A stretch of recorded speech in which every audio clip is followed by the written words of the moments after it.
நீங்கள் மீண்டும் கட்டப்படுவீர்கள் என்னும் இந்த தேவனுடைய நிகழ்ச்சிக்கு உங்கள் அனைவரையும் தேவனாகிய இயேசு கிறிஸ்துவின் நாமத்தினாலே அன்புடன் நாங்கள் வாழ்த்தி வரவேற்கிறோம். கர்த்தர் நல்லவர், அவருடைய இரக்கங்களுக்கு முடிவில்லை. அந்த இரக்கங்களை இன்றைய நாளில் நீங்கள் கண்டடையும்படி உங்களுக்காய் நான் ஒரு வேத வசனத்தை வாசித்து செபிக்க விரும்புகிறேன். நீங்களும் என்னோடு இணைந்து இந்த வசனத்தை கேளுங்கள்.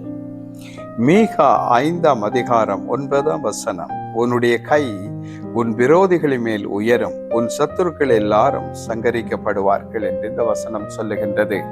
ஆம் பிரியமானவர்களே, ஒவ்வொரு மனுஷனுடைய வாழ்க்கையிலேயும் சத்துருக்கள், விரோதிகள் என்பவர்கள் நாளாந்தம் பெருகுகிறார்களே அன்றி குறைவது கிடையாது.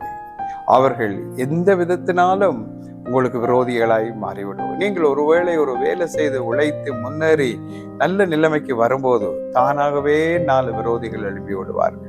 உங்களை குறித்து குறை சொல்லுகிறவர்கள், குற்றம் சொல்லுகிறவர்கள், அநீதி செய்கிறவர்கள் என்று அவர்கள் கடந்து போய் விடுவார்கள். ஆனாலும் அவர்கள் பேசுகிற வார்த்தைகள், அவர்கள் செய்கிற காரியங்கள் உங்களுடைய இருதயத்தை வேதனைப்படுத்தி கொண்டே இருக்கும். நீங்கள் அநீதி செய்யாமல் இருந்தபோது அவர்கள் உங்களுக்கு அநீதி செய்து உங்களை காரணமில்லாமல் பகைக்கிறார்கள், குற்றப்படுத்துகிறார்கள் நிமித்தம் நீங்கள் நொந்து போய் இருக்கலாம். உங்களுடைய விரோதிகள் உடைய கைகள் உங்களுக்கு விரோதமாய் நீட்டப்பட்டு அவர்கள் உங்களை பழிவாங்கும்படி திட்டமிடலாம். அவர்களை நினைத்து நினைத்து நீங்கள் பயப்படலாம், அழலாம். அவர்களுக்கு இருந்து தப்புவதற்கு நான் என்ன செய்யலாம் என்று நீங்க யோசிக்கலாம். ஆனா வேதம் சொல்லுகிற இந்த வசனத்தை கவனித்து பாருங்கள். உன் கை உன் சத்துருக்கு விரோதமாய் உயரும் என்று. இதுவரை உன்னுடைய சத்துருக்கள், உன்னுடைய எதிரிகள், ஒரு காலத்துல நண்பராய் இருந்தவர்கள் உனக்கு இன்றைய நாள்ல எதிரியாய் இருக்கலாம். ஒரு காலத்திலே உனக்கு உதவி செய்தவர்களே இன்று உன்னை அழிக்கும்படியான சத்துருக்களாய் எழும்பி நிற்கலாம். ஆனாலும் எப்படி என்றாலும் அவர்கள் சத்துருக்கள், உன்னுடைய எதிரிகள், உன்னுடைய துரோகிகளாய் அவர்கள் மாறப்பட்டிருக்கலாம். ஒரு காலத்துல உன்னுடைய அன்பு கணவனாய் இருந்த மனிதன் இன்றைய நாள்ல உன்னை கேவலப்படுத்தும்படி, உன்னை அசிங்கப்படுத்தும்படியாய் பல காரியங்களை செய்யலாம்.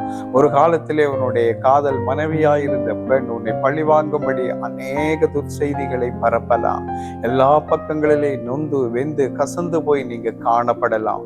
ஒரு பூ தன்னுடைய மகிமையை இழந்து வாடி வதங்கி போனது போல இன்றைய நாள்ல உங்களுடைய இருதயம் சோர்ந்து போய் இருக்கலாம். காரணம், உங்களுடைய விரோதிகள் உங்களுக்கு மேலாய் எழும்புகிறார்கள்.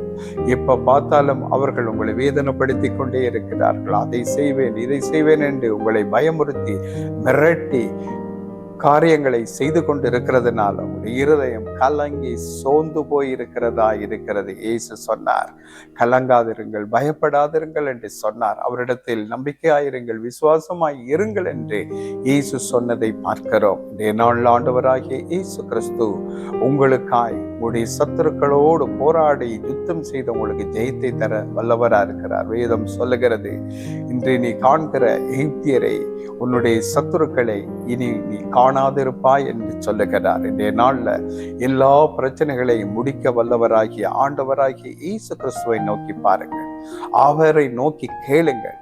உங்களுடைய சத்துருக்கள் உங்களை எப்ப பார்த்தாலும் தாழ்த்தி கொண்டே இருக்கிறார்கள், வெட்கப்படுத்தி கொண்டு இருக்கிறார்கள், அவமானப்படுத்தி கொண்டு இருக்கிறார்கள், உங்களுடைய பிள்ளைகளை துக்கப்படுத்தி கொண்டு இருக்கிறார்கள். இனி நான் என்ன செய்யக்கூடும், எல்லா வழிகளையும் கையாண்டு பார்த்தேன், ஒன்றும் கைகூடி வரவில்லை என்று நீங்க நினைக்கலாம். இன்றைய நாள் ஆண்டவராகிய இயேசு கிறிஸ்துவுக்கு உங்களுடைய இருதயத்தை திருப்பி பாருங்கள், கொடுத்து பாருங்கள்.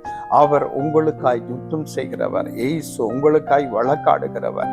இயேசு உங்களுக்காய் தன்னுடைய தேவ தூதர்களை அனுப்பி உங்களுக்கு ஜெயத்தை தருகிற தேவனா இருக்கிறார். இயேசு உங்களோட வாழ்க்கையில இல்லாதனாலதான் நீங்க இவ்வளவு வேதனைகளையும் துக்கங்களையும் உங்களுடைய சத்துருக்களுடைய கைகள் உயர்ந்த நிலையில் இருப்பதை பார்த்திருக்கிறீர்கள். இன்றைய நாள்ல இயேசுவின் பக்கம் நீங்க முழுமையாய் திரும்புங்கள். நீங்கள் ஒருவேளை இயேசுவை அறிந்தும் இயேசுக்காய் உங்களோட வாழ்க்கையை அர்ப்பணிக்காதவரா இருக்கலாம். இன்றைய நாள்ல இயேசு கிறிஸ்துவின் பக்கம் திரும்புங்கள். அவர் உங்களுடைய சத்துருக்களை தாழ்த்தி உங்களுடைய கைகளை சத்துருக்களுக்கு மேலாக உயர்த்தி தேவனாகிய கர்த்தர் உங்களோடு கூட இருக்கிறார் என்று உங்கள் சத்துருக்களை சொல்லத்தக்கதாய் இயேசு உங்களை மேன்மையாய் வைக்க விரும்புகிறார்.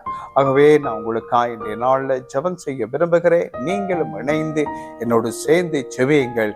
உங்கள் சத்துருக்களை தேவன் தாழ்த்தி உங்களுடைய கரத்தை சத்துருக்களுக்கு மேலாக உயர்த்தி வைக்கிற தேவனாயிருக்கிறார். நீதி உள்ள பிதாவே, உம்முடைய குமாரன் இயேசு கிறிஸ்துவின் மகிமை உள்ள நாமத்தில் ஜெபிக்கிறோம். உம்முடைய பிள்ளைகளுடைய வாழ்க்கையில் அப்பா சத்துருக்கள் உயர்ந்து உயர்ந்து உயர்ந்து உம்முடைய பிள்ளைகளை தாழ்த்தி குற்றப்படுத்தி வேதனைப்படுத்தி கொண்டிருக்கிறார்கள் அப்பா. உன் வீட்டாரே உன் சத்துருக்கள் என்று வேதம் சொல்லுகிறவழி சொந்த வீட்டுக்குள்ளே சொந்த குடும்பத்துக்குள்ளே சத்துருக்களாய் எழுப்பி அற்பமாய் எண்ணுவதும் புறக்கணிப்பதும் குற்றப்படுத்துவதும் அவருடைய இருதயங்களை உடைப்பதுமாய் இருக்கிற காரியங்கள் அப்பா. இந்த நாள் அவைகளை உம்முடைய சமூகத்தில் ஒப்பு கொடுத்து ஜெபிக்கிறோம். உம்முடைய பிள்ளைகளுக்காய் கர்த்தர் வழக்காடுவீராக. உம்முடைய பிள்ளைகளுக்காய் சுத்தம் செய்வீராக. இயேசு கிறிஸ்துவின் உயிர்த்தெழுந்து ஜீவிக்கிற வல்லமுள்ள நாமத்தில் ஜெபிக்கிறேன். ஆண்டவரே, உம்முடைய பிள்ளைகளுடைய சத்துருக்களுக்கு விரோதமாய் அவருடைய கரங்களை நீர் உயர்த்தும்படியாய் நான் ஜெபிக்கிறேன் இயேசுவின் நாமத்தினால.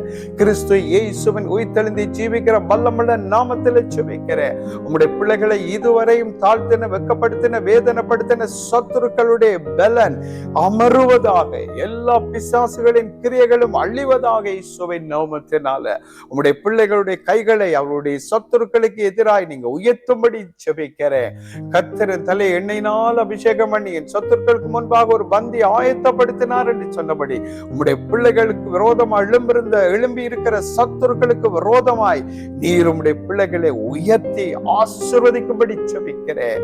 இன்று காண்கிற எகிப்தியனை இனி நீ காண மாட்டாய் என்று சொன்னபடி கர்த்தாவே, உம்முடைய பிள்ளைகள் இந்த நாள் முதல் தங்களுடைய எதிரிகளுக்கு முன்பாய் அவருடைய கைகள் உயர்ந்திருக்கும்படியாய் ஜெபிக்கிறேன். கர்த்தர் அப்படியே செய்கிறதற்காய் கோடி கோடி ஸ்தோத்திரம். இயேசுவின் நாமத்தில் நன்றி சொல்லி ஜெபிக்கிறோம் பிதாவே, ஆமென். ஆம் பிரியமானவர்களே, தேவன் உங்களுடைய சத்துருக்களை கீழ்ப்படுத்தி உங்களை சத்துருக்களுக்கு மேலாய் உங்களுடைய கரத்தை உயர்த்தி வைத்திருக்கிறதுனால இயேசு கிறிஸ்துவுக்கு நன்றி சொல்லுங்கள். ஆமென்.